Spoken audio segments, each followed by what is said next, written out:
સુરેન્દ્રનગર જિલ્લાના વઢવાણ ખાતે 80 foot road પર આવેલા પંડિત દીનદયાળ ઉપાધ્યાય ટાઉન હોલ ખાતે રાજ્ય સરકારના અન્ન સંતૃપ્તિકરણ અભિયાનની ભવ્ય ઉજવણી કરવામાં આવી।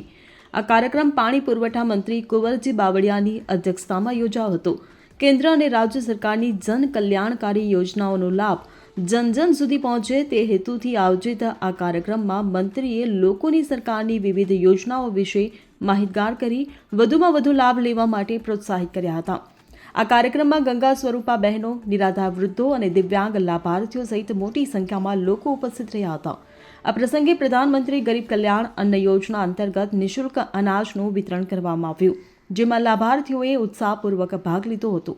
આ કાર્યક્રમમાં લોકસભા સાંસદ ચંદુભાઈ શિહોરા, વઢવાણના ધારાસભ્ય જગદીશ મકવાણા સહિત અનેક રાજકીય આગેવાનો, હોદ્દેદારો અને કાર્યકરો મોટી સંખ્યામાં હાજર રહ્યા હતા। શું કહેશો આજે કાર્યક્રમ હતો અને જે લાભાર્થીઓને કીટ વિતરણ?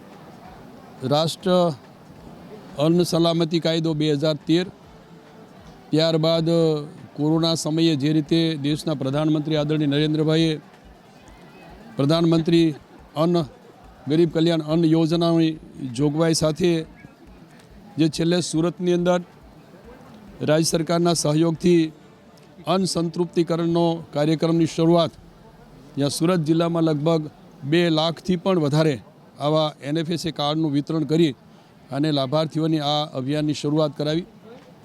ખાસ કરીને આ દિવ્યાંગ હોય, વિધવા કે ગંગા સ્વરૂપા બહેનો અને વૃદ્ધ જે નિસહાય છે, એવા જે રાજ્ય સરકારના જુદા જુદા વિભાગોમાંથી જે સહાય મેળવતા હોય એવા લાભાર્થીઓને શોધીને પણ આ યોજનાનો લાભ આપવાનો, કે જેમને કોઈને આવકની મર્યાદાને બાદ કરીને ધ્યાનમાં લીધા વિના આવા લાભાર્થીઓને શોધવા માટેનું જે અભિયાન શરૂ કર્યું છે, એના ભાગરૂપે અમે અહીંયા આજે સુરેન્દ્રનગર જિલ્લામાં આ અભિયાન આગળ ધપાવવાના ભાગરૂપે આજે અમારા આ વિસ્તારના સૌ માનનીય જગદીશભાઈ, અમારા પ્રમુખશ્રી, સૌ સાંસદશ્રી, સૌ પદાધિકારીઓ, અધિકારીઓની ઉપસ્થિતિમાં આજના કાર્યક્રમનું આયોજન કરેલું।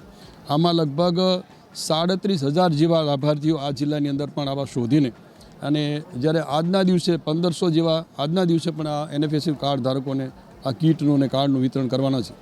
દેશના પ્રધાનમંત્રી આદરણીય નરેન્દ્રભાઈએ જે રીતે આ અભિયાનને આગળ ધપાવવા માટેનો પ્રયાસ કર્યો છે, એમાં રાજ્યના માનનીય મુખ્યમંત્રી આદરણીય ભૂપેન્દ્રભાઈએ કે આ અભિયાનને આગળ ધપાવવા માટે અને પોષણક્ષમ સાથે આહાર મળી રહે એ માટે અન્ન સંતૃપ્તિકરણના કાર્યક્રમના ભાગરૂપે આજે અમે ખૂબ આ વિસ્તારના સૌ પદાધિકારીઓ, અધિકારીઓની ઉપસ્થિતિમાં આ લાભાર્થીઓને કીટના વિતરણના ભાગરૂપે મળ્યા હતા।